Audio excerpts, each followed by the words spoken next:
hello po.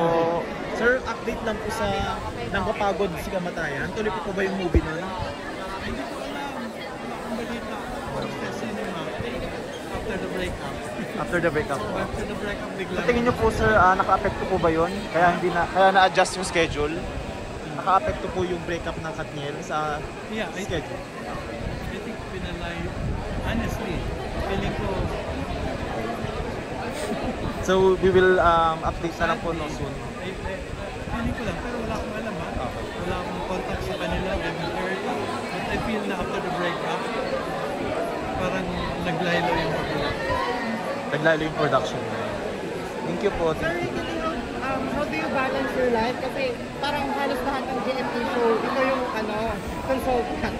Sa prime time lang, sa kabila. GMA Prime. It's my full-time job. Kailangan ako magtrabaho. Aside from writing films and my books, may parang pinatapos sila. Can you share a little Sa bit? trabaho, busy talaga. Yung tinatapos yun, pwede ka na May, mag-share. it's my fifth novel. Inaabot sa book fair sa September.